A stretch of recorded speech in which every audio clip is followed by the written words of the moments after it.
Sejam bem-vindos ao podcast Papo de Paz. Hoje a gente vai ter um papo aqui muito bacana com ele que é empresário, palestrante, mentor financeiro, conselheiro de casais, casado com a Ana.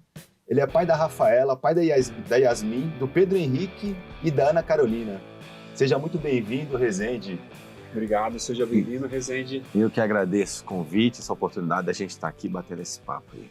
Que legal, Rezende. A gente conversou bastante, né, nas últimas semanas, né, no último mês. Conheci um pouquinho de sua trajetória. Na hora já falei, poxa, eu preciso trazer o Rezende aqui para poder falar no Papo de Paz, porque faz total sentido. Você é uma pessoa que ajuda muito, né? Não só nas redes sociais, nas palestras, ali nos eventos. E eu queria que você contasse um pouquinho da sua história, né?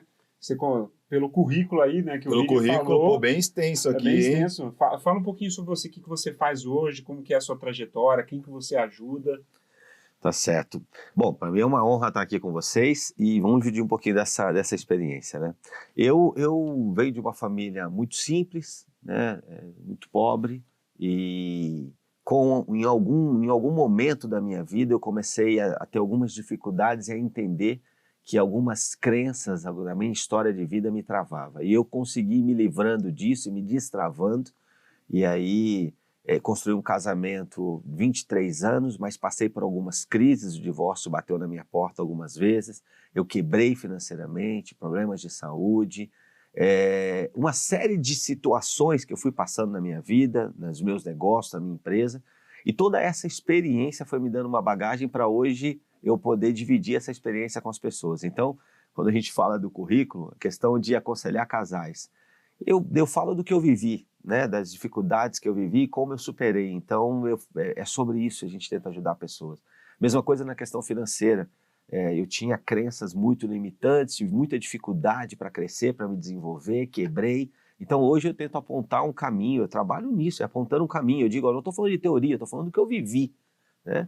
E da mesma forma sobre empreender, por exemplo, né? Eu sou empresário, comecei a empresa do zero, né? Tive muitas dificuldades e hoje eu tento trazer para as pessoas experiência para que elas não cometam erros que eu cometi e possam passar por determinadas situações o quanto antes. Então, vamos ajudando esses públicos aí, as pessoas que precisam da melhor forma. Eu quero transbordar e quero ajudar as pessoas. Esse assunto é muito bacana, né, de você relacionar o casamento, né, o matrimônio com essa parte financeira. E tem umas estatísticas que a maior parte dos casais, quando divorciam, é por conta de crise financeira. Sim. Quando você aconselha esses casais, é mais na parte do matrimônio ou é mais na parte financeira? Como é que é? Fala um pouquinho pra gente. Então, tem de tudo. A gente aconselha os casais com todo tipo de problema. Tem muita questão de infidelidade, tem muita coisa bem complexa, assim. Mas hoje o que a gente percebe é que a questão financeira está entre as 3 principais causas. E 30% dos casais que se divorciam alegam que tem questões financeiras. Eu, inclusive, costumo dizer que a questão financeira ela não é capaz de gerar um divórcio no casal. O que gera um divórcio para o casal é a infidelidade financeira. É quando se esconde, é quando tem mentira, é quando eles querem andar separados, quando cada um quer cuidar das suas finanças. Então quando se esconde, quando toma decisão sem participar o outro, quando um não entendeu que tem o papel de ajudar o outro, isso gera divórcio. Porque a nossa crise financeira, minha e da minha esposa, na verdade, ela nos uniu mais. Ali eu descobri coisas que eu não sabia, fraquezas da minha esposa que eu não sabia, só que como eu entendi o meu papel de marido e que eu devia apoiá-la e ajudá-la a vencer aquilo, e a gente devia fazer isso juntos, é o pacote, né? Isso nos ajudou muito. Então hoje eu percebo, tem todo tipo de crise, mas 30% dos divórcios no Brasil, os casais alegam que é por uma questão financeira. E até pegando uma opinião sua, né, eu atendo também muitos casais que têm essa questão do problema, né, do diálogo financeiro, né, que não tem esse alinhamento, e grande parte deles é que eles não têm um planejamento em conjunto de objetivos que eles querem conquistar na vida, de comprar uma casa, um carro. Eles não têm esse planejamento, separam as finanças e tem muito aquela questão da pressão, né? Quando o homem ganha muito, acaba pressionando a esposa e vice-versa. Também pego muitos casais onde a esposa ganha mais que o homem, tem essa pressão também. E que dica que você daria para esse casal que está com a vida financeira separada, que tem essas discussões em relação ao dinheiro? Que dica que você daria para que eles consigam ter um diálogo, uma conversa em prol do futuro financeiro da família? O que a gente precisa entender é que um casal, quando ele se casa, nós precisamos entender que são dois seres humanos que têm seus defeitos, mas também têm suas qualidades. E os dois passam a ter responsabilidade um pelo outro. Existe um grande problema hoje, as pessoas se casam querendo ser felizes. E elas precisam entender que esse não é o papel do casamento. O papel do casamento, quando eu me caso, é para fazer o outro feliz. E isso vai gerar em mim um contentamento. Porque existe uma questão que quando eu faço a minha esposa feliz, e esse é o meu objetivo, há uma tendência de que ela retribua. O ser humano tem essa questão de retribuir. Então a gente encontra um caminho. A primeira coisa que precisa ter na questão financeira é transparência. Eu vejo pessoas abrindo brechas na relação conjugal, porque qualquer segredo na relação conjugal, ele abre uma brecha para esse casamento ruir. Então, quando eu cuido do meu dinheiro e não participo a minha esposa, nesse momento eu estou abrindo uma brecha ali. É a mesma coisa de eu ter uma amiga muito íntima que eu dou carona todo dia e eu digo, não, a minha esposa não pode saber disso porque ela vai ter ciúme, ela não vai gostar. Tudo que eu não posso contar significa que eu tenho consciência que eu não devia estar fazendo. Na questão financeira é a mesma coisa. Então, a primeira coisa, tem que ter transparência. O dinheiro é dos dois e precisam ter clareza disso. A partir daí, precisa ter objetivos comuns. É claro que cada um ainda mantém. A gente estava falando um pouco antes aqui, né, nos bastidores sobre jogar futebol. O homem às vezes gosta de jogar futebol. E se machucam. E machucam, né? Alguns por jogar muito, outros por não jogar tanto assim. Então, o homem gosta de fazer, a mulher às vezes quer fazer unha toda semana, e a gente precisa entender essas particularidades, mas objetivos comuns são ser traçados. Mas para mim a maior parte do problema está antes, inclusive. Eles não tratarem, a gente aconselha líderes religiosos que não entenderam isso ainda, por exemplo, ok? Que não tratam finanças dessa forma. Então, para mim, a primeira questão é transparência. Depois, sim, objetivo comum, planejamento junto, e aí a gente caminha junto. Tem uma outra questão para mim, que eu acho que muitos não entendem, essa questão de que eu ganho mais. A partir do momento que é um casal, eles deveriam se comportar como uma única unidade. Então, se o homem ganha 5x e a esposa ganha 1x, está tudo bem. Os dois juntos ganham 6x. Se a esposa ganha 5x e o marido ganha 1x, está tudo bem da mesma maneira. Tem homens que não entendem. Ele fala assim, não, mas eu sou homem, eu tenho que prover a minha casa. Deixa eu explicar uma coisa. O prover, ele é muito mais na dificuldade do que na abundância. Então, por exemplo, quando está frio e só tem um agasalho, o homem tira e dá para a esposa. Esse é o papel dele. Quando tem um barulho na cozinha e alguém precisa levantar para ver se entrou alguém, quem levanta é o homem. Então, o homem, ele é provedor, principalmente na hora que falta. Só tem um guarda-chuva. Então, eu vou abrir mão para minha esposa. Na hora da abundância, se ela ganha 5x, você ganha 1x, está tudo bem. Não tem problema. Aí que entra o caminho, a questão inversa, né? Isso que você falou, concordo, tem que ser dessa maneira. Mas e quando essa pressão parte acaba sendo por parte da mulher? Porque eu já atendi vários casais, em grande parte dos casais, onde a mulher ganha mais do que o homem, tem a pressão da mulher em relação ao homem por ganhar menos. Certo. Como que dica que você daria para o casal que está assistindo, onde a esposa ganha mais que o marido, e ela pressiona o marido para aumentar a receita e tudo mais? Que dica que você daria para essa esposa para entender um pouco mais essa situação? Você concorda? Já deve ter passado por isso também. Sim, né? tem bastante. Eu acho legal dar algum caso prático, né, do que fazer. Não, senta e faz o planejamento, abre uma conta conjunta, assim, se você puder dar uma dica bem prática, né, seria interessante. A primeira coisa é assim, os dois precisam entender. Se não entenderem isso, vai dificultar muito. Não existem mais dois depois que casaram. Esse para mim é o caminho do sucesso. Amigo, antes de casar, você olha tudo, olha a forma se um é gastão, porque existem perfis, a gente fala de perfil comportamental, existem perfil para lidar com dinheiro também. Tem um gastador, tem um poupador, tem perfis. Então, o bom é que se conheça tudo isso, casou. Agora vamos caminhar junto, bota tudo na mesa, quanto você ganha, quanto eu ganho. E a gente precisa entender que a vida é feita de ciclos. Você falou de um exemplo, eu vou dar um exemplo de um amigo que durante muito tempo a esposa dele foi muito conhecida, famosa, ganhava muito mais do que ele, e ele era o marido dela. Né? Era sempre assim, fulano de tal, marido da... Ok. E ele não permitiu que isso abalasse a identidade dele. Ele ficava por trás, ele cuidava da agenda, ele fazia a gestão dos recursos. Acho que eu até sei de quem você está falando. Pode ser. E aí, depois o jogo virou. Hoje, ela é a esposa dele. O jogo virou. E eu acho que para todos os casais, o que a gente precisa entender, não é uma questão de pressão da esposa falar, pô, você está ganhando menos do que eu. Amigo, estão os dois caminhando juntos. E esse jogo pode virar.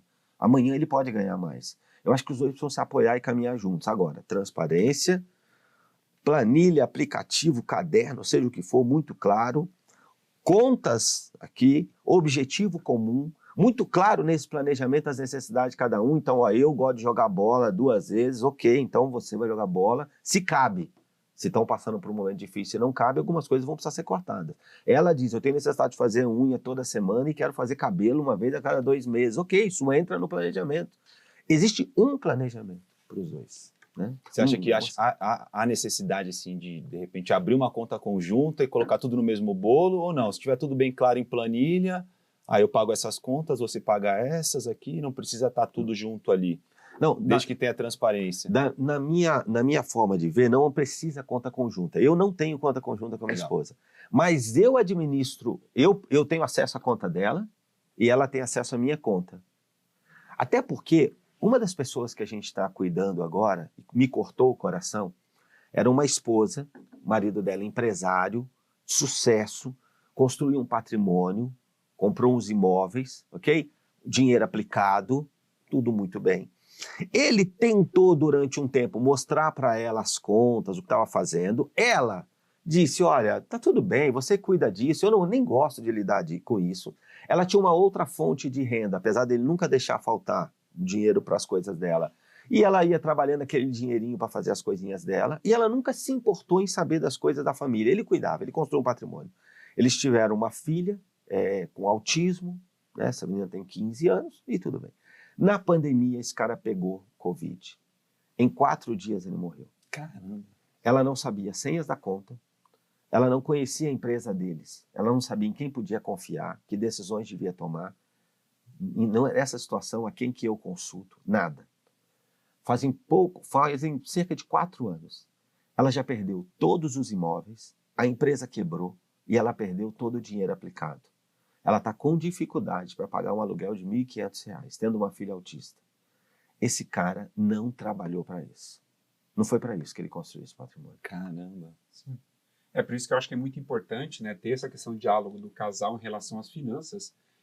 Todos os clientes que eu atendo, até principalmente quando faz a questão de seguro, de vida, essa questão das informações importantes de investimento, eu sempre falo, ó, essas informações você vai compartilhar com a sua esposa, cria uma pasta, manda por e-mail, deixa isso salvo, porque quando precisar, ainda mais com essa questão de quando a pessoa está debilitada emocionalmente por uma perda, ela tem que ter isso organizado para poder dar um guia, uma orientação. Perfeito. E o grande exemplo que você deu da pessoa ali, que ela perdeu tudo, por falta também do marido de querer conduzir isso, né? De querer também, muitas vezes, assumir essa informação, de querer trazer para ele e não insistir com ela. Na verdade, é uma questão muito cômoda. Se a gente prestar atenção, isso deve acontecer em muitos lares, tá? Porque o marido sabia fazer e gostava. Sim. A esposa não sabia e não gostava.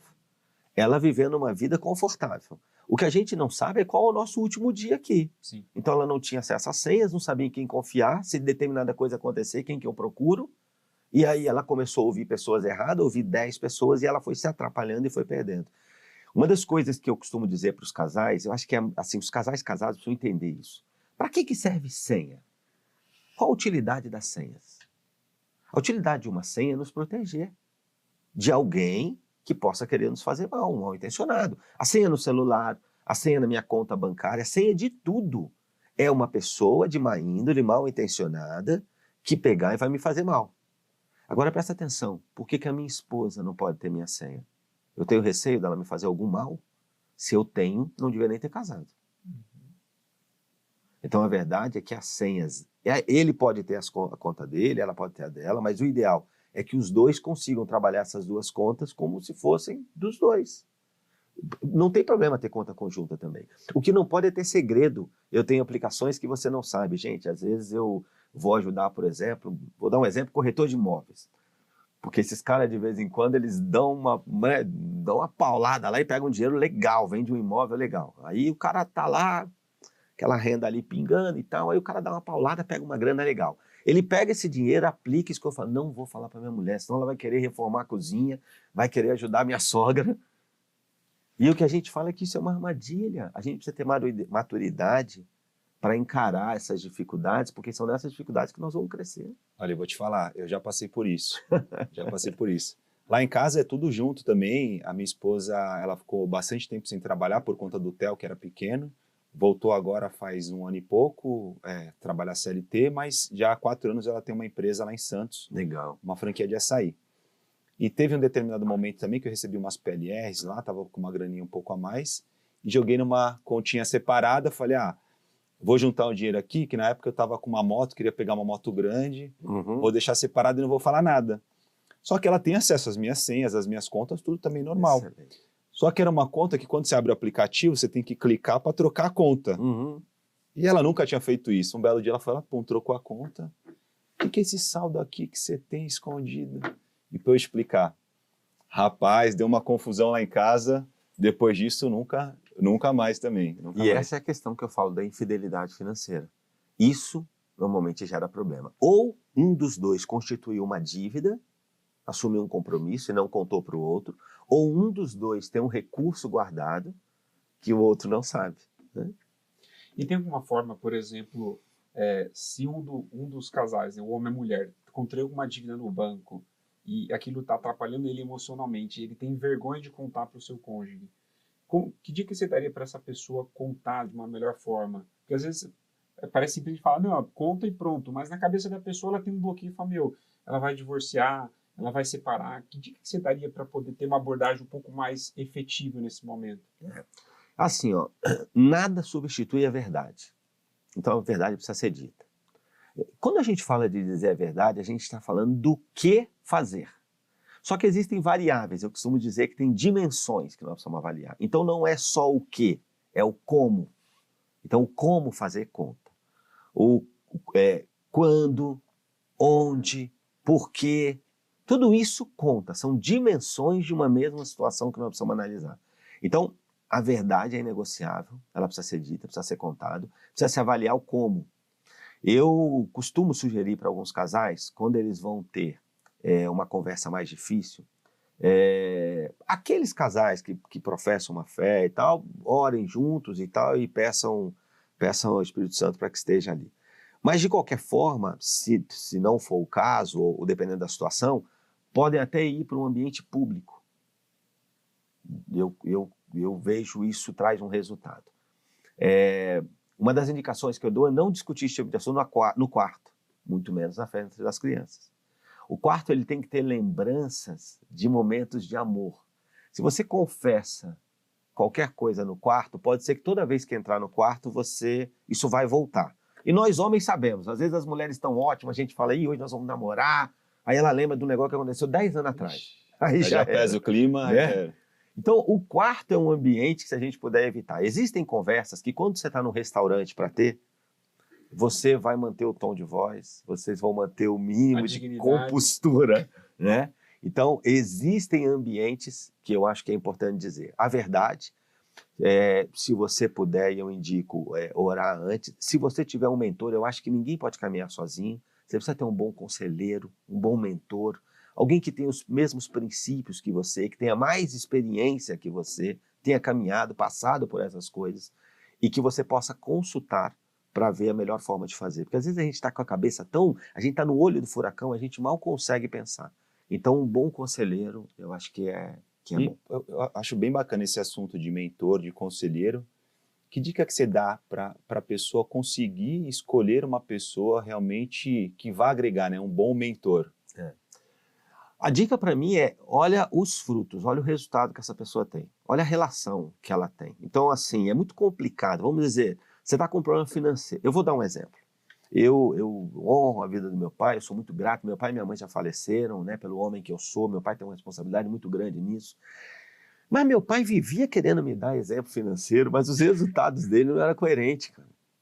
Ele vivia querendo me dar conselhos sobre casamento, mas a relação da minha mãe, ele com a minha mãe foi muito fria. Se eles tivessem vivido mais, teriam se separado, provavelmente. Houve uma época que eles se conversavam por bilhete. Então, como eu posso ouvir, com muito carinho, com muito amor, mas como eu posso ouvir o conselho de uma pessoa?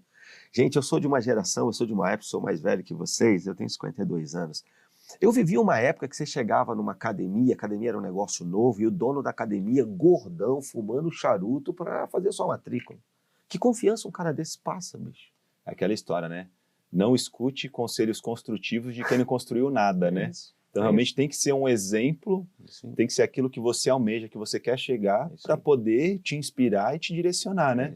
Então, assim, eu quero ver que resultado esse cara tem, como é que é a relação dele em família, porque eu hoje, sucesso para mim, não é só uma questão financeira. Eu falo sobre prosperidade. Prosperidade não é sobre ter tudo. Prosperidade é sobre não sentir falta de nada. Prosperidade não é sobre ter tudo, é sobre não sentir falta de nada. Então, eu não posso ouvir alguém, e eu conheço algumas pessoas, são muito ricas, mas a relação dele com a mulher dele é muito ruim. A relação dele com os filhos dele é muito complicada. A saúde dele está indo para o buraco. Ou seja, ele não equilibra algumas coisas que eu valorizo. Então, para mim, eu quero sim ser próspero. Eu quero ter recurso, eu quero ter liberdade para poder ir nesse restaurante, fazer essa viagem. Eu quero ter. Mas eu não abro mão de ter uma boa relação com a minha esposa. Uma relação franca. Não vale a pena para mim mentir para ela, esconder uma questão financeira. Não vale a pena. Essa conta não fecha. Eu não quero descobrir amanhã, como eu tenho amigos que construíram um patrimônio extraordinário e foram descobrir que os filhos estavam no crack. E ninguém começa a usar crack. O cara começa bebendo normalmente, ele vai para maconha, ele vai para cocaína, ou seja, onde estava esse pai? E eu não estou aqui para julgar, eu estou dizendo sobre aprender. Eu não quero ter uma quantidade de dinheiro que a hora que eu olho a relação com os meus filhos não existe. E qual que foi o peso dos teus mentores para hoje você ter uma vida próspera aí, uma vida com uma família bacana, uma vida financeira boa? Qual que foi o peso dos mentores na tua vida? Cara, assim, é fantástico eu conseguir separar essas coisas. Então, por exemplo, eu amo demais, honro a vida e sou grato pelo pai e a mãe que eu tive, algumas pessoas que eu tive, legal. Mas existem hoje outras pessoas que em determinada área são exemplos para mim. Eu aprendo muito olhando, então eu procuro conviver, porque uma coisa é você estar aqui no podcast, outra coisa é lá no dia a dia, no almoço de domingo, né, em determinadas situações. Então eu observo muito, a coerência é algo que conta muito para mim. Olha o que esse cara está falando e olha o que esse cara está fazendo. E quando eu tenho alguns momentos onde eu preciso tomar uma dúvida, eu tenho o hábito, até por causa do que eu acredito, eu oro, eu converso com a minha esposa, e normalmente eu busco um mentor quando eu tenho uma decisão para tomar. Mentores em várias áreas. E aí, nessa área é esse cara. Nessa área eu tenho um outro. Numa outra área eu tenho um outro. E às vezes mais de um por área. E vale a pena você achar, de repente, você não tem um mentor que você tem uma proximidade, que pode estar te aconselhando ali, num café, num bar, pela amizade. Você acha que vale a pena investir em mentor, aquele cara profissional, aquele cara que te inspira para realmente te dar um direcionamento? Cara, eu acho que assim, se você tem uma grande... Às vezes você tem um tio, cara. Às vezes, o teu pai, em alguma área da vida, ele pode ser seu mentor. Não necessariamente em todas. Então, talvez ele é um cara que ele empreendeu, ele é um cara que lida bem com grana, mas quando tu vai ver, a saúde dele não tá legal, ele é um cara sedentário. Então, sobre saúde, ele não é um cara que você deve se aconselhar.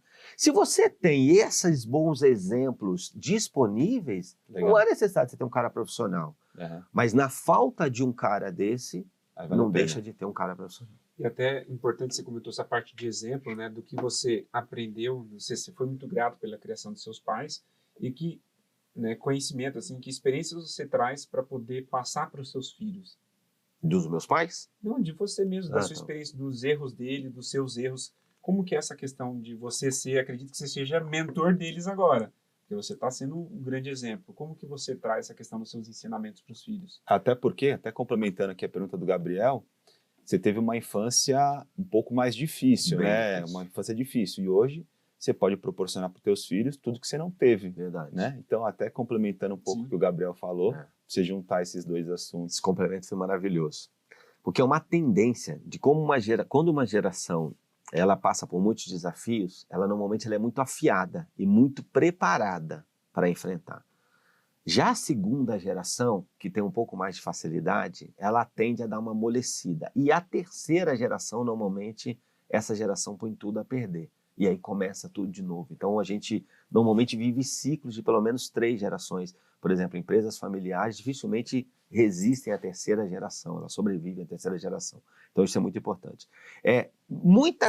Eu trago para eles as minhas histórias, a forma como eu pensava, os erros que eu cometi, por que eu cometi, ok? Então, boa parte dos erros que eu cometi, e hoje eu tenho esse diagnóstico muito claro, eu não sabia na época, mas eu costumo dizer que a maior parte dos problemas que eu tive, o divórcio bateu na minha porta, eu quebrei, eu tive problema de saúde. Qual a causa que eu percebi presente sempre? Orgulho. Então, assim, não vou pedir ajuda. Eu sempre fui um cara de procurar respostas dentro de mim. Eu vou resolver, ninguém sabe o que eu estou passando, ninguém passa pelo que eu passo, ninguém tem a vida que eu tenho, ninguém sabe a mulher que eu estou casado, ninguém sabe as dificuldades, então eu vou resolver. E eu vou te falar que nessa época nem ler eu lia, eu não tinha o hábito da leitura, ok? Então essa mudança, e eu costumo dizer que se eu não tivesse me transformado, se eu não tivesse vivido uma verdadeira metanoia, hoje eu não estaria casado, eu não sei nem se eu estaria vivo.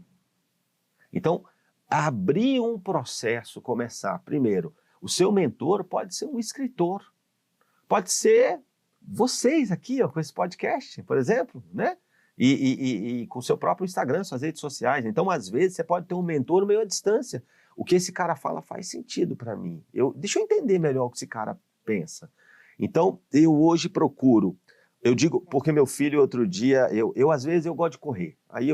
Outro dia eu fui correr 10 horas da manhã. Aí meu filho, não, pá, não sei o que, correr 10 horas da manhã. Eu falei, presta atenção, Pedro. Por que tu foi correr 10 horas da manhã? Ah, pai, porque eu vi tu correndo 10 horas da manhã. Eu falei, mas presta atenção. Você tem 22 anos. Você tem que olhar para o Resende 22. O Resende 22 trabalhava 7 dias por semana, 12 horas por dia. Ok? Para eu hoje morar nessa casa que eu moro. Eu hoje tenho uma certa liberdade por eu estar no nível estratégico da empresa, onde às vezes eu trabalho segunda-feira, 10 horas da noite, e às vezes eu posso correr 10 horas da manhã. Você está num nível aí, um momento de construção, você está num nível tático. Os seus liderados estão olhando para você. Então você precisa ter muito cuidado para não querer viver hoje algo que eu demorei 50 anos para viver. E uma coisa que eu vejo nessa geração hoje, eles têm muita pressa. Né? Os caras entram numa empresa, eu me lembro, eu entrava e eu pensava, vou me aposentar, aqui eu vou me aposentar, aqui eu vou crescer, eu vou chegar a diretora, presidente. O molecada hoje entra com 22 anos, com 23 ele já acha que está demorando para ser diretor. Então é uma coisa que eu tenho dito para meus filhos, ó, calma, olha a história, olha como nós chegamos aqui, entenda essa questão do orgulho. Então é algo que eu digo para eles, de ter humildade, de pedir ajuda, né? De ler, de aprender com os outros quem está caminhando à nossa frente. Caraca, é uma lição atrás da outra, né? Sim, sim, cara. Eu acho que é muito importante. Eu tive alguns mentores na minha vida também, me ajudaram muito profissionalmente, espiritualmente, também questão de carreira. E assim, eu acho que é imprescindível para todos os aspectos. E eu vejo também a minha responsabilidade também, porque eu produzo conteúdo para as redes sociais, eu falo de finanças para famílias. Sim. Essa semana atendi um rapaz lá do Maranhão.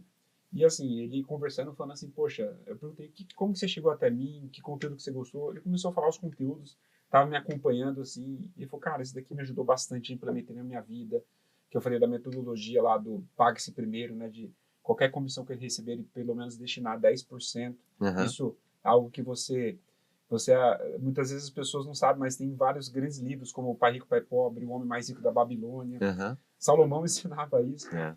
E assim, começou a implementar, começou a sobrar dinheiro. Então eu comecei a perceber, caramba, olha, a minha mensagem chegando para uma pessoa lá do interior do Maranhão. Semana passada eu atendi um rapaz que estava lá nos Estados Unidos, um brasileiro morando nos Estados Unidos, ganhando super bem, não conseguindo guardar dinheiro. E agora já está conseguindo já poupar, já está organizando as contas, enxergando os erros.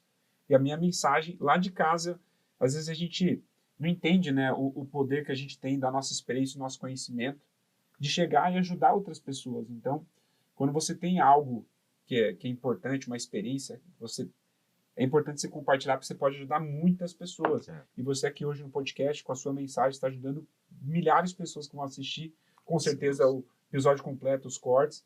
Então, acho que todo mundo se tem uma experiência, só que o problema é que tem muitas pessoas que são egoístas, né? E elas têm muito conhecimento e não querem replicar, ou às vezes por vergonha, às vezes com medo, né? De uma... não é negação, né? Eu esqueci a palavra, né? Medo de uma... Para mim tem uma questão aqui, às vezes, é só ignorância. É só ignorância. Eu digo só ignorância porque a partir do momento que a pessoa entende, ela pode se transformar e ela pode mudar. Eu acho importante assim, por exemplo, numa questão financeira, vamos dizer que você tem 1000 degraus para subir. Uma coisa que nós precisamos entender é que às vezes você não subiu os 1000, mas se você subiu 6, você já pode ajudar quem está no quarto degrau. Você não precisa falar, não, quem sou eu? Não. É lógico que você não vai querer ensinar aquilo que você não viveu e aquilo que você não sabe. Isso é irresponsabilidade. Ok? Perfeito. Mas para o cara que está no 4º degrau, no 3º, se tu está no 6º, tu já pode. E, cara, existe uma pirâmide do conhecimento que ela ensina o seguinte, a melhor forma de aprender é ensinando. A gente aprende 95% quando nós estamos ensinando, não existe forma melhor de aprender. Então todo mundo tem que assumir a responsabilidade de dizer, calma aí, na situação que eu estou hoje, eu já consigo ajudar. Então, por exemplo, eu andei muito endividado e hoje eu já não estou mais endividado. Tá bom, então eu consigo ajudar quem está endividado para sair das dívidas. Aí os caras chegam para mim e falam, não, mas como eu invisto em criptomoeda? Ó, isso aí você procura outra pessoa. Eu estou apto para ajudar esse cara aqui. Isso que você falou é muito interessante, porque muitas vezes o mais difícil é dar o primeiro passo. Então, se você já conseguiu dar o primeiro, segundo, terceiro, quarto e quinto, você já está ali, por mais que a tua jornada, o teu caminho seja longo ainda, mas só de você ter passado aqueles primeiros passos ali, você já pode contribuir com alguém, né? E tem uma coisa que eu costumo dizer, uma mensagem, que é o seguinte, eu acredito que todos os recursos que nós temos, que nós recebemos, todos, então vamos falar, tempo é um recurso preciosíssimo. Parte do meu tempo é para eu usufruir.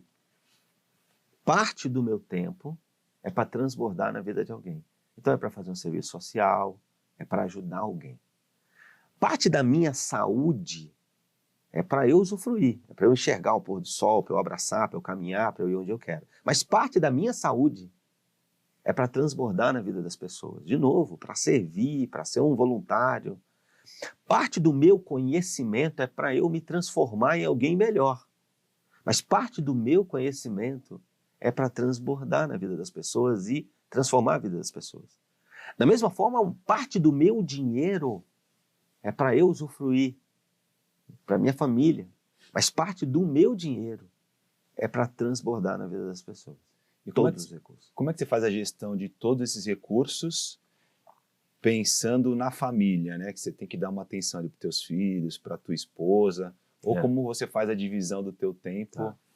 Eu gosto de falar que assim, eu tenho um conceito que eu falo sobre a multiplicação do tempo. Eu digo o seguinte, é possível multiplicar o tempo. E como é possível multiplicar o tempo? Por exemplo, quando eu vou na academia com meu filho, eu peguei 1 hora de academia, ou seja, eu estou cuidando de uma dimensão da minha vida, que é a minha saúde, mas como eu vou com ele, e a gente reveza no aparelho, já troca uma ideia, eu fiz 1 hora virar 2. 1 hora de convivência com meu filho e 1 hora cuidando da saúde. Quando eu vou fazer um treinamento, por exemplo, eu levo a minha filha junto comigo, a gente dorme no mesmo quarto, aí a gente recebe todo o conteúdo, a gente troca ideia, a gente faz as atividades juntas. Então eu estou pegando 1 hora de treinamento e estou transformando em 2. Eu, por exemplo, sou cristão. Quando eu vou no culto, eu vou com a minha mulher, com meus filhos, a gente vai no carro, volta no carro, eu estou multiplicando o tempo. Então eu acredito que seja possível multiplicar o tempo dessa forma. Cara, bem interessante. Eu até anotei aqui, eu pensava parecido, teve uma época que eu morava em Santos e trabalhava em São Paulo. Uhum. Então eu subia e descia todo dia, ficava quase 3 horas no trânsito. Uhum. E eu aproveitava para quê? Ouvir um audiobook, um podcast de qualidade. E eu pensava, eu tô aproveitando muito bem o meu tempo, ao invés de ficar parado no trânsito escutando música. Perfeito. Então, eu fiquei 1 ano e meio, mais ou menos, quase 2 anos fazendo esse trajeto, e foi a época que eu mais aprendi, foi quando eu abri a primeira franquia lá no shopping, por conta de um podcast, e assim, eu evolui muito, muito conhecimento. Vou te falar, numa viagem de Santos para o Rio, porque eu sou carioca e tenho família lá, eu ia muito para lá, eu ouvi, quantos livros eu ouvi nesse caminho? Porque assim, 6 horas de viagem, 7 horas, às vezes dá para você ouvir um livro inteiro. Em vez de ouvir música, que não vai me levar para lugar nenhum, umas músicas, eu vou ouvir um conteúdo, um podcast, um livro, é isso. Exatamente. Mas eu nunca tinha pensado nesse conceito de você multiplicar o tempo. E acho que até um jantar em família, um almoço em família, né? Tudo isso você está multiplicando, porque você está usando aquele tempo, você estaria fazendo uma refeição, você já está convivendo com a tua família. É importante você ter clareza dessas áreas da sua vida. Então, assim, conhecimento, por exemplo. Então, toda vez que eu aprendo algo e estou com uma outra pessoa e a gente troca, eu estou convivendo e estou aprendendo. Eu faço atividade física com outra pessoa, com meu filho, com a minha esposa, com a minha filha, né, que eu tenho 2 ainda solteiros que moram comigo. Então quando eu disse, eu estou professando a minha fé, eu estou indo no culto com eles, então eu estou multiplicando o tempo. Eu estou usando a mesma hora, por exemplo, para cuidar de 2 ou 3 áreas da minha vida. Cara, sensacional. Vou usar isso nas minhas mentorias. O pessoal multiplicar o tempo de várias formas, com algumas dicas, né? Sensacional, sensacional. E até você falou, né, na questão da sua carreira, hoje você tem a sua empresa, você é palestrante, você é influenciador também, você gera conteúdo para as redes sociais, você é pai, você é marido, você é cristão. Como você consegue conciliar a sua agenda? Tudo bem que se for da questão de multiplicação de tempo, mas como você consegue conciliar a sua agenda para tentar se esforçar ao máximo ter sucesso em todas essas áreas da vida? Assim, a gente precisa, quando a pessoa fala, eu não tenho tempo para fazer alguma coisa, na verdade você não tem a prioridade. Porque aquilo que para você é prioridade, você arruma um jeito. Então a gente precisa, inclusive, tomar cuidado, porque quando eu digo não tive tempo para isso, o que eu estou dizendo isso para mim não é uma prioridade. Ok? Então eu acho que a primeira coisa que as pessoas precisam ter é o que é prioridade para você. Então, para mim, tem uma questão espiritual, que é uma prioridade para mim. Eu preciso disso. Eu tenho essa necessidade. Eu preciso ter um momento com Deus, intimidade, de orar, de conversar. Eu preciso ter. Eu preciso ter um momento em família. Então, assim, isso para mim é uma prioridade. E algumas pessoas falam, o importante é qualidade. Não é. Quantidade e qualidade. As duas coisas são importantes. Um momento de qualidade, uma vez por ano, amigo, isso não resolve nada. Almoça uma vez por mês e vê se isso resolve a sua vida. Não resolve. Vai na academia uma vez a cada 6 meses. Então é quantidade e qualidade. Você tem que pegar essas duas coisas. Então eu sei o que é importante para mim nesse caso. Então eu não abro mão de cuidar da minha saúde, atividade física, tá certo? E aí eu vou organizando o meu tempo com as minhas responsabilidades, líder, empresário, algumas coisas que eu preciso fazer. E hoje eu me dou o luxo de estar no estratégico, então eu entro de forma pontual e também não abro mão de servir. Hoje, por exemplo, eu passo a tarde aconselhando casais e à noite ministrando sobre finanças como voluntário, né? Fazendo um trabalho voluntário. Então, eu preciso ter clareza do que é prioridade para mim, senão complica. Acho que falando um pouco em espiritualidade, agora é um conselho aí que vai servir muito para mim também. Pensando nas pessoas que não são muito religiosas, no sentido de ir com frequência na igreja, qual o conselho que você dá, assim, como a pessoa pode exercitar a espiritualidade sem necessariamente ter que ir na igreja? Não, eu vou dizer o seguinte, a questão de não ser muito religiosa, eu concordo e eu bato palma para você. Eu também não gosto de pessoas religiosas. A religiosidade, para mim, ela atrapalha demais a vida. A religiosidade, ela mais afasta as pessoas do que a une. A questão, para mim, é de espiritualidade. Para mim, a pessoa que ainda não entendeu a questão de espiritualidade, ela não entendeu quem é ela. Ela não entendeu qual é a fonte da vida. Ela não entendeu isso. Então, nós precisamos nos conectar com Deus. E, para mim, Deus que eu estou falando está na Bíblia. É a palavra, é isso, tá? Gente, eu nasci numa família católica, eu fui kardecista, e o kardecismo respondeu um monte de coisa para mim, porque eu tinha uma necessidade de ter respostas, e o kardecismo me dava as respostas, ok? Até que eu vivi uma experiência e fui conhecer um Jesus que eu não conhecia, porque eu criei ele da minha cabeça. Eu achava que Deus gosta disso, Deus não gosta daquilo, né? Mas só que existe um livro, as pessoas falam, não tem manual para criar filho, não tem manual para lidar com finanças, não tem manual para empreender, não tem manual para liderar, não tem manual. Tem. É um manual. é a Bíblia. Está tudo lá. Tudo que a gente precisa. Eu faço muitos treinamentos, eu participo de alguns mastermind. Não tem um conteúdo de qualidade que já não estivesse na Bíblia. Na nossa empresa de TI, todo dia a gente começa com uma reunião. E um dos dias é uma pessoa na área de saúde, cuidando de saúde, não de doença. Então, dando dicas para os nossos colaboradores para cuidar de saúde, uma vez por semana. Outro dia, agora a gente acabou de passar setembro e ela estava falando sobre essa questão de depressão, é algo muito complicado no Setembro Amarelo. E as dicas que ela estava trazendo, e ela é uma pessoa super racional, estudiosa, cientista, mas as coisas que ela estava dizendo, eu falei, não, peraí, isso aqui, ó, tá aqui, ó, na Bíblia. Muito legal que a ciência comprou, mas tá aqui, ó. Então, as respostas para mim estão ali. Nós precisamos, porque tem que estar na Bíblia. Tem que estar na Bíblia. E quanto mais intimidade a gente tem, melhor para a gente ouvir. Nós vamos ouvir uma voz. O seu filho tem quantos anos mesmo? 9 anos. Se eu colocar 50 crianças gritando, pai, pai, pai, o seu filho entre elas, e eu te soltar vendado sobre elas e te der um tempo, você acha que em algum momento você vai chegar no Theo? Com certeza. Porque você vai conhecer a voz dele, você tem intimidade dele. Todo dia nós ouvimos vozes na nossa cabeça, dizendo, bota essa lasanha, outra, bota a salada, né? Aperta o soneca, não, levanta e vai trabalhar. Dá essa resposta, não dá, são vozes. Como eu sei qual é a voz que eu devo ouvir? Intimidade.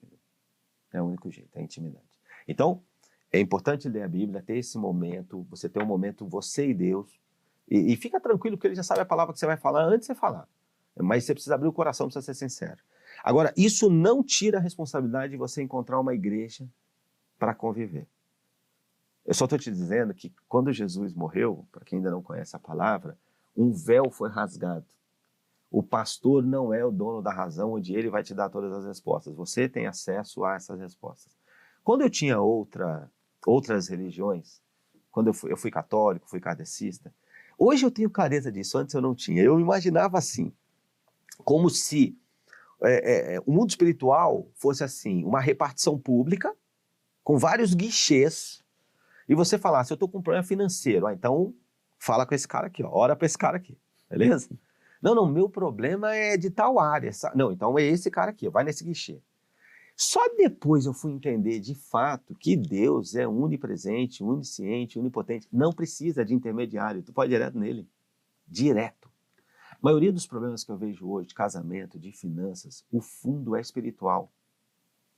Eu tenho um livro que está saindo agora, e eu coloco isso, coloco na minha palestra financeira. Nós somos espíritos, nós somos seres espirituais, que nós temos uma alma, que é o emocional, e nós habitamos um corpo. A nossa finança, o nosso extrato bancário, mais da metade dele é espiritual. Mais de 2.000 versículos na Bíblia falam sobre finanças. A Bíblia fala mais sobre finanças do que sobre salvação.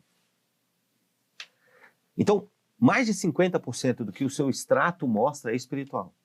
30% do que o seu extrato mostra é emocional, tem a ver com as suas crenças, o que você viveu, o que seu pai e sua mãe falavam. E 15% das suas finanças é natural, tem a ver com quanto você ganha, investimento você faz e tal. Então, se nós não tratarmos o espiritual, por mais que você faça no natural, não vai chegar. Por isso que as pessoas chegam para mim pelo natural, e eu digo, vamos lá, vamos ver a planilha, vamos ver esse investimento, vamos ver isso. Agora deixa eu te falar, nós precisamos mergulhar mais profundo. Isso aqui é tipo uma febre. Eu estou te dando agora o antitérmico. Se você não cuidar da raiz, a febre vai voltar. Vamos entrar na raiz? Aí a gente baixa para o emocional. Vamos entender as crenças que esse cara tem, como ele foi criado, como é que governa a vida dele. Qual a visão que esse cara tem sobre finanças? Vamos resolver. Agora deixa eu te falar, vamos mergulhar mais profundo. Vamos entender espiritualmente qual é a sua visão. Quando a gente resolve isso, o que eu costumo dizer? Eu trato pessoas que estão endividadas ou estão estagnadas e elas vivem ciclos. Então ela sai da dívida e volta. Sai da dívida e volta. É tipo dieta. O cara emagrece e engorda. O cara sai da estagnação e volta. Eu digo, olha só, é como se você morasse num lixão. E tem um dia que você ficou louco, que você não aguenta mais conviver com ratos e baratas. Então você mata todos os ratos e baratas. Aí você fica tranquilo. Ou seja, você pagou as dívidas. Daqui a pouco. Só que aquilo é um lixão. Os ratos e as baratas vão voltar. Então nós precisamos matar os ratos e as baratas, vamos pagar as dívidas, vamos limpar o lixão e vamos plantar nesse lugar um jardim. Porque aí são as borboletas que vão vir. Caraca. Eu até vi um post teu que tem um pouco a ver com isso, né? De viver no lixão. Mas na verdade tem uma pessoa embaixo da água, presa em correntes. Isso. E ela pula, dá uma respiradinha e volta para debaixo da água. Isso. Pula e volta para debaixo da água. Isso. Acho que tem muito a ver com a vida financeira, né? Às vezes a pessoa está ali, até um pouco da corrida dos ratos, né? Isso. Corre, consegue ali, às vezes, sana a dívida, dá uma respiradinha e daqui a pouco vem a dívida de novo e ele não consegue, vive naquela bola de neve, aquela coisa constante, né? Perfeito. É isso que a gente vê. O que fez a gente tratar de todos esses... O que esses assuntos têm em comum? Conjugal, casal, finanças, o negócio do cara, principalmente empresas familiares que envolve tudo, é que a galera está perdendo a paz. O meu propósito, na verdade, tem a ver com que esse cara viva a paz, que ele possa dormir, ter tranquilidade, que ele não prejudique o que tem mais valor, o casamento dele, a relação com os filhos, a saúde, por causa de algo que não tem esse valor todo que ele imagina que tem. E eu acho que é importante também, quando você busca cada vez mais espiritualidade, você começa a ser mais grato pela vida que você tem, por tudo que você tem à sua volta. Uma das coisas que, para mim, né, sempre foi muito claro nos últimos anos, eu sempre era uma pessoa muito ambiciosa, de correr atrás do dinheiro, até pelo círculo social que eu vivia ali de trabalho. Ter um carro legal, casa de luxo, essas coisas. Tinha essa parte na minha cabeça que o dinheiro ia proporcionar isso. E aí, depois que minha filha nasceu, eu fui me tornando uma pessoa cada vez mais minimalista. Certo. Né, dando valor. Tanto que uma das coisas que minha esposa muitas vezes jogou na minha cara foi que eu recebi boas propostas profissionalmente para poder trabalhar na Faria Lima, em grandes fundos, com bom rendimento. E eu abdiquei disso para poder participar da criação da minha filha. Eu prefiro muito mais, né, ter a instabilidade financeira, só que poder levar lá na escola, estar presente, participar, todo o desenvolvimento dela, entendeu? E assim, cada vez mais sempre vem na minha cabeça, busca cada vez mais espiritualidade, se conectar com Deus, orar mais, ser mais grato. E aí eu fui percebendo que minha vida ela foi melhorando quando eu fui sendo mais grato, sendo mais minimalista, dando mais atenção para os pequenos detalhes da vida e não olhando só, ficando sonhando, vivendo mais a realidade. Isso eu acho importante. A gratidão, acho que falta para grande parte das pessoas. Acho que gratidão, não só gratidão, mas assim, você ajudar o próximo, Também. você ter assim, sempre pensamento Empatia. positivo, sabe? Deixar a negatividade longe. Acho que tudo isso vai conspirando e vai te trazendo ali boas energias, né? E você vai conseguindo evoluir também espiritualmente. Até a própria meditação é interessante. Também. Às vezes, Muito. né, de manhã, Muito. né? 30 minutinhos ali de meditação, você dá uma relaxada, pensar um pouquinho, se conectar com Deus, se conectar com o mundo, né? Acho que independente da religião, você se conectar com coisas boas ajuda muito na parte espiritual também. Eu estava vendo recente uma pesquisa que mostra que 90% dos bilionários do mundo, eles só chegaram nessa posição por serem doadores. Não só doadores de dinheiro, mas doadores de tempo, de ajudar o próximo. Então, assim, quando você doa, quando você quer ajudar o próximo, que seja parte financeira, ajudando com conselhos e tudo mais, você tem mais chance de você prosperar na vida. Eu acredito muito nisso, né? Por isso que eu sou uma pessoa muita empatia, de querer ajudar o próximo, mesmo sem querer receber nada em troca, porque eu acredito, tudo que você faz de certo na vida, Deus vai te dar em dobro. Então, eu não faço por achar que Deus vai dar em dobro, mas por querer fazer o bem. E eu sei que uma hora o sucesso é consequência disso. A natureza nos ensina muito isso, né? Uma vez eu fui palestrar numa empresa, que me chamaram para fazer uma palestra numa empresa, e ali para falar de performance, falar de liderança, uns assuntos bem que tem a ver mesmo com o meio corporativo. E não me lembro quantos funcionários a empresa tinha, mas tipo assim, foram 100, né? E aí no final o empresário falou, pô, foi muito legal, o pessoal gostou muito, pô, a única coisa é que a gente fez isso fora do horário, a gente convidou, veio quem quis, e, cara, veio uma parcela muito pequena das pessoas que podiam ouvir. Eu acho que eles tinham que ter ouvido isso, ia ser transformador na vida deles e tal. E eu falei, não, deixa eu te falar, eu tenho um dado pior para te entregar. Aí ele falou, por quê? Eu falei, desses 100 que ouviram, 2 vão colocar em prática o que eles ouviram. Só 2. Aí ele, meu Deus, agora eu estou desesperado, será que vale a pena? Eu falei, agora pensa comigo assim, ó. Você joga 100 caroços de laranja num terreno. 98 deles não vão germinar. 2 vão germinar. 1 vai ser comido por alguma coisa. 1 vai virar uma árvore. Quantas laranjas essa árvore vai dar? Quantos caroços tem dentro de cada laranja? Você entendeu quanto que isso multiplica? Se a gente tiver esse olhar de que não está funcionando, não adianta, não vai. E essa questão que você falou das pessoas prósperas que transbordam, esse é um princípio. E de novo, gente, isso está na Bíblia. Eu não me lembro agora a passagem, mas está lá. Deus dá pão e dá semente. Semente é para semear. E quando eu semeio uma semente, aquilo é multiplicado infinitamente. Só que tem gente comendo a semente. Tem gente que come o pão e a semente. E aí não vai semear. Existe uma questão, eu acredito que uma pessoa só morre na última vez que alguém falou dela ou pensou nela no mundo. Enquanto alguém fala da pessoa, pensa na pessoa, ela não morreu. Então meu pai e minha mãe, com todos os ensinamentos, continuam vivos na minha memória. Jesus Cristo está vivo, há mais de 2000 anos. Todo dia se fala dele, ok? Santos Dumont está vivo. As pessoas falam de Santos Dumont, está vivo. A questão é, nós podemos viver 500 anos, 1000 anos, 2000 anos, tudo depende. Você está escrevendo um livro, você está ajudando pessoas, você está transformando a vida das pessoas. Existe, às vezes, um casal que eu vou aconselhar hoje, que vai ter o casamento restaurado, isso vai transformar a vida dos filhos deles e 10 gerações vão colher os frutos disso. É um legado. Nós precisamos ter um compromisso de deixar um legado nessa vida. Foi um ensinamento, né, esse papo, né, cara? Acho que até falando um pouco de legado, que acho que, cara, é o que tem que permear a nossa vida, né? Realmente se dedicar para deixar um legado e viver por 400, 500, 600 anos. Você acha que tem muito a ver com o propósito? Hoje, teu propósito de vida, ele é muito ligado em transbordar, em ajudar as pessoas.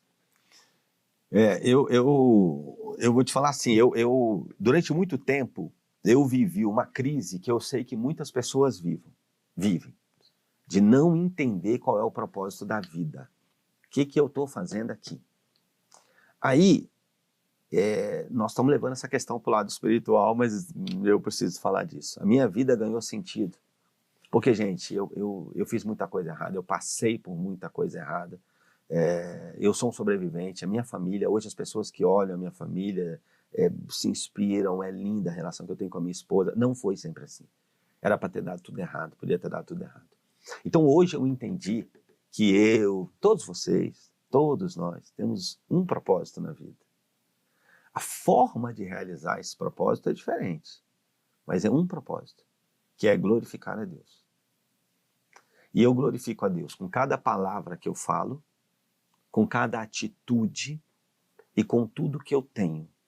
Com um celular, eu posso glorificar a Deus ou eu posso glorificar o inimigo.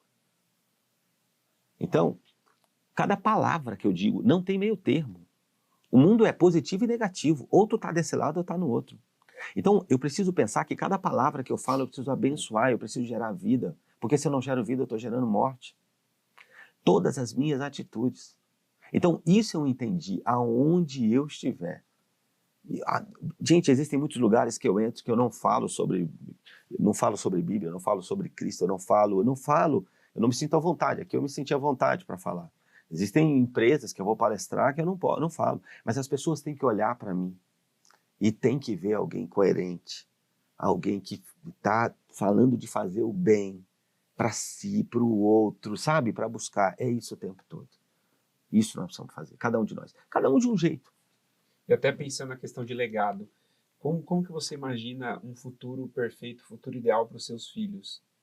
Para os meus filhos? Para os seus filhos. Que eles possam glorificar a Deus o tempo todo, com tudo que eles puderem fazer, onde eles estiverem. Eu vou te dizer o seguinte, os meus filhos hoje com 20, meu filho 22, os solteiros, 22 é minha filha com 20, eles hoje já são muito melhor do que eu era na idade deles, muito melhor.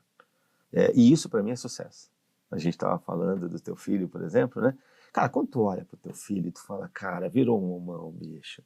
Pô, todo mundo Sabe, as pessoas só falam bem, pô, é um moleque de luz, é um cara que onde chega ele muda o ambiente, é um cara que quer ajudar as pessoas, é um cara que se tu estiver carregando uma caixa pesada, ele não vai deixar tu carregar sozinho. Se ele vê um papel no chão, ele vai catar. Se ele puder falar alguma coisa para te ajudar, ele vai falar. Se for para prejudicar, ele não vai. Se ele sentir uma roda de fofoca, ele sai dali, entendeu? Isso. E eu, na idade deles, eu não estava nem perto. A minha grande transformação começou depois dos 40 e agora perto dos 50. Eu me transformei em outra pessoa tem 3, 4 anos.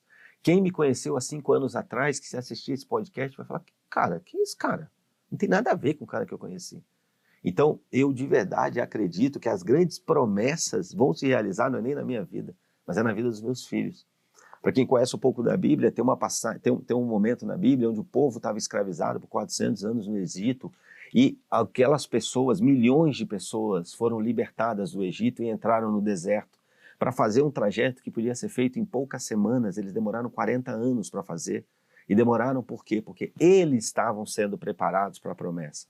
Na hora que eles chegam numa terra prometida de abundância, de prosperidade, a maior parte deles não estão pronta, eles morreram pelo caminho. Quem entrou foram pessoas que nasceram no deserto. Qual é a certeza que eu tenho? Eu nem sei se eu vou entrar na terra prometida. Mas qual é a certeza que eu tenho? Eu saí do Egito, eu estou caminhando pelo deserto, e mesmo que eu fique pelo deserto, os meus filhos vão entrar na terra prometida. Caraca, aí, porra, salva de palmas, hein? Show de bola. E teve algum episódio, alguma coisa que aconteceu na tua vida que teve essa mudança de chave? Algumas coisas, né? Como eu falei, só que eu sou meio cabeçudo, eu precisei de várias, né? Então eu quebrei financeiramente, o divórcio bateu na minha porta, teve um monte de coisa. Teve algo muito forte, que foi uma doença que eu tive em 2014. Tudo ia muito bem e eu perdi 20 quilos, eu sentia dor o tempo inteiro. Eu fiquei 4 meses de cama, eu perdi todos os movimentos. Ninguém descobriu o que eu tinha, eu ia em tudo quanto era especialista, ninguém descobriu o que eu tinha.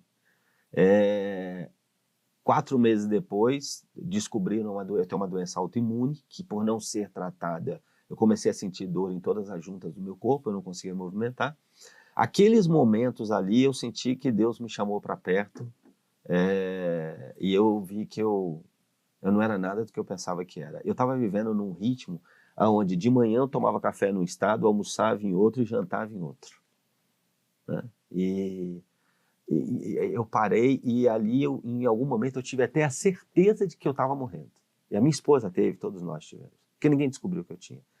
Sem dúvida, aquele momento ali, ele contribuiu muito para uma mudança na minha vida. Que começa ali. Falei que você começou a buscar mais a parte espiritual. Foi ali que eu procurei me conhecer mais, foram algumas coisas. Essa mudança, ela foi um processo. Começa lá em 2009, essa doença veio em 2014, e há 3 anos e meio, 4 anos, eu tive uma mudança aí substancial na minha vida. Foi um processo, eu fui bem difícil para fazer essa mudança. Graças a Deus conseguiu, né? E está em constante mudança ainda. Estou. Já percebi que não... O sábio, cara, é um cara que com 98 anos ele fala, eu não sei nada. E eu era aquele cara que com 17, 18 dizia, eu sei de tudo, né? Se você pudesse dar um conselho aí pro pessoal que está na nossa faixa etária aí, 30 e muitos, 40 e pouco, que ainda não se encontrou financeiramente, espiritualmente, e acha, no casamento, não se encontrou no casamento e acha que está ficando velho para fazer determinadas coisas, né? Tem algum conselho mestre assim que você daria? Então, primeira coisa assim, você não está velho, e aí de novo eu preciso pegar lá na Bíblia, se você pegar a maioria daqueles homens, quando eles receberam de fato o propósito deles, eles já tinham idade avançada. Abraão, Moisés, todos esses caras tinham idade bem avançada quando de fato assumiram a missão deles, o próprio Noé e tal. Então, esse negócio de idade, esquece. Se você está aqui, sua missão não acabou e você tá nesse processo. Mas sempre quando eu vou aconselhar, eu preciso encontrar uma forma de entrar nesse assunto. Por exemplo, há um tempo atrás, uma empresa com muitos problemas, uma empresa familiar, mãe e filho tocavam a empresa, e eu fui entendendo as questões financeiras, a questão de fluxo de caixa, como eles vendiam, e eu fui organizando, e aquela estratégia. E aqui, pô, Rezende, já tá legal, já tá dando para entender, para respirar. O dando para respirar é aquela imagem que você viu, né? Legal. Mas vamos mergulhar mais profundo? Vamos. Me conta um pouquinho da tua história, teu pai, tua mãe, de onde você veio, como é que você foi criado, o que você pode. Ó, tá vendo? Tem algumas coisas aqui. Você toma a decisão, você pensa desse jeito por causa disso. Nós precisamos. Legal. Então vamos resolver? Vamos. Pô, Rezende, agora o negócio. Vamos mergulhar mais profundo? Vamos. Existe a mulher que é para você ser. Existe o empresário que é para você ser. Tem um modelo. Se você copiar o modelo, as coisas vão andar de um jeito muito melhor. Vamos copiar o modelo? Que modelo? E aí eu começo a trazer algumas passagens. Então, para mim, as nossas respostas estão sempre em Cristo. Existem pessoas, não quero ouvir. Normalmente eu entro pela parte natural, eu vou pela emocional e chego na espiritual. Mas se a pessoa disser, não, eu quero saber disso, irmão, tá tudo bem, você pode procurar onde você quiser. Eu estou dizendo o que funcionou para mim, porque eu fui um dos caras mais materialista, queria resolver tudo na minha força, e eu achava que, cara, e eu fui entender que para mim isso não funcionou assim. E o que eu tenho percebido é que as pessoas que buscam na fonte, no lugar certo, que voltam à origem, essas pessoas encontram o caminho. Então, o conselho maior é: encontre a sua real identidade. E ela está em Cristo. Você não é o que dizem que você é, você não é os seus diplomas, você não é a sua profissão, você não é o que seu pai disse é, o seu amigo disse é, sua mãe, nem o que você vê no espelho você é. Você é o que Cristo disse que você é. Excelente. E aí, podemos ir para aquele gran finale? Sim. Aquele gran finale? Isso aqui dá até para dar uma gravadinha com o celular aqui, para ver como é que vai ser a reação dele. Rezende, seguinte, para a gente fechar aí esse nosso episódio, queria que você olhasse para aquela câmera ali e você mandasse uma mensagem do fundo do teu coração para os teus filhos, para daqui 10, 20 anos, como você vai ficar no YouTube, vai ficar aí, sei lá, por bons anos, daqui 10, 20 anos, você assistir isso com eles e ver o que vai despertar em vocês. Então, como se você estivesse olhando nos olhos deles ali naquela câmera. Vou te falar, forte demais, hein? Forte, hein, cara? Forte demais. Forte demais. É lindo. Meu filho, minha filha, e vocês também, meus netos, que são gerações futuras, mas são resultado de tudo que eu busquei ensinar vocês. Eu quero muito que vocês conheçam os meus erros, lembrem das histórias. Eu procuro contar para vocês, inclusive, os meus erros, para que vocês não cometam da mesma forma. Não tenham tanta necessidade de agradar as pessoas. Saiba que quem você precisa agradar é Deus. Na dúvida, é Bíblia, é palavra, é oração, é intimidade com Ele. Esteja atento para ouvir a voz dEle. Não faça nada que possa desagradar a Deus. Não tem problema se você achar que vai sofrer uma consequência negativa, mas é em Deus que você precisa buscar todas as respostas. Não tem nada que possa fazer Deus te amar menos ou Deus te amar mais. Não tenha vergonha. Todos os seus pecados, se você se arrepender de verdade, estão liberados.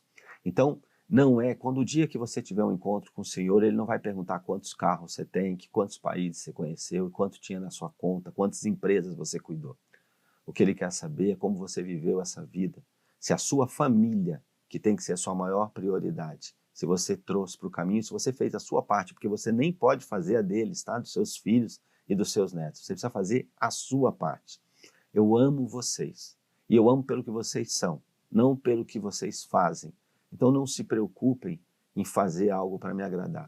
O que eu quero é que vocês, sejam livres para viver o que vocês nasceram para viver. Eu amo muito vocês. Muito vocês. Fiquem com Deus. Caraca, ó. Show de bola, emocionante. Eu vou te mandar, hein? Tá bom. Muito bom, muito Ótimo, bom. muito Nossa, bom, gostei cara. demais, gente. Muito bom, cara. Gostei bastante. Eu acho que aprendi muita coisa, vou levar para minha vida. Vou levar até para os meus conteúdos para também replicar essa mensagem. Eu acho acredito que Deus, né, uniu esses destinos, né, para a gente poder replicar essa mensagem para mais pessoas. Com então, certeza. como se fossem antenas parabólicas, né? Isso. Você tem a sua mensagem, eu recebi ela, vou passar. Você também nas suas redes sociais, com certeza, o pessoal da produção também aprendeu muita coisa e vai repassar para outras pessoas. E acredito muito que a gente tem que ser cada vez mais grato, Com cada certeza. vez ter mais a espiritualidade, se conectar mais com Deus e fazer o bem ao próximo independente do que aconteça. É isso mesmo. Eu estou muito feliz de ter participado com vocês, me senti muito à vontade, fiquei muito bem, me senti à vontade para falar mais do que às vezes eu falo nas questões espirituais. E eu acho que é isso, nós precisamos usar todos os meios para chegar mais longe que a gente puder. A minha maior preocupação é em relação às pessoas estarem perdendo a paz. Então eu quero que as pessoas entendam qual é a fonte. Essa é a única fonte. Agora, compartilha com a gente as tuas redes sociais, como é que faz para o pessoal te achar aí, para te seguir, para aprender mais aí, né, contigo no dia a dia, no Instagram. Tá certo. Então, o Instagram é @ResendeNOficial, ResendeNOficial. E o meu WhatsApp eu posso deixar aqui também, se não tiver problema, se quiserem mandar mensagem, precisarem de alguma coisa. Eu ajudo pessoas, e aí eu tenho as mentorias, mas eu sempre tenho um trabalho social e que eu faço também. Então, 11 o DDD 96 592 2912. 11 96 592 2912. Só queria falar de algo que a gente acabou não falando. Se você quiser estar com a gente, pode me mandar mensagem, eu te explico melhor. Um dos negócios que a gente tem é uma experiência em alto mar, é um cruzeiro, que a gente organiza palestrantes que são muito conhecidos, renomados, que viajam o mundo inteiro levando uma mensagem. O público nesse cruzeiro principal é cristão. Então, se você quiser, mesmo não sendo cristão, às vezes vão espíritas, católicos, mas sabe que a mensagem vai ser sempre focada na Bíblia. Mas eu quero te fazer um convite, se você puder estar conosco. Todo ano tem, eu não sei quando você está vendo esse conteúdo, mas todo ano a gente tem uma edição, então eu espero que você possa estar com a gente também. Legal, gostei. Vou te mandar um briefing da minha palestra. Legal. Faço uma palestra sobre liderança humanizada. Boa. Então eu falo muito tanto da parte de promoção do bem-estar, então você cuidar da saúde, atividade física. Eu falo de ambiente seguro, então você ter um ambiente psicologicamente seguro, né? Dar espaço para as pessoas falarem, para as pessoas errarem. Eu falo muito de inspiração também, que você tem que ser o exemplo em todas as áreas da sua vida, tanto na parte de saúde emocional, saúde física, saúde espiritual. Perfeito. Te mandar um briefing, de repente você me contrata aí para palestrar nesse cruzeiro, né? Maravilhoso, e é o que você falou, se o líder não for inspirador, ele não é líder, ele é chefe. Inclusive, a metodologia que eu chamo dessa palestra é PAI, porque é promoção do bem-estar, ambiente seguro e inspiração. Então, PAI, show de bola. Muito bom, parabéns. Obrigado, quero conhecer mais. Obrigado pela presença. E não se esqueçam, né, de seguir as nossas redes sociais, @papodepaz.podcast, e também seguir o nosso YouTube, se inscrever no YouTube para mais conteúdos de valor. Minhas redes sociais, @paizãoinvestidor. Se você hoje quer estruturar a sua vida financeira, trazer mais segurança financeira, lidar melhor com suas finanças, aprender a investir de qualidade, crescer seu patrimônio, você é super bem-vindo nas redes sociais. Por favor, as suas redes sociais. Isso aí, @Vinitel, de Vinícius Teodoro, Vinitel. No LinkedIn, Vinícius Teodoro, então pode mandar mensagem lá, direct, para a gente trocar uma ideia, beleza? Obrigado, Rezende. Eu que agradeço. Cara, Deus abençoe. Show. Muito obrigado pela sua mensagem. E vai ter que ter o episódio 2.0, porque eu acho que tem muita coisa para você ensinar ainda mais ainda da sua experiência. Vambora, demais. Show. Disponível. Tá bom? Obrigado, pessoal da produção. Deus abençoe. Valeu, a todos. gente. Obrigado. Um abraço. Valeu.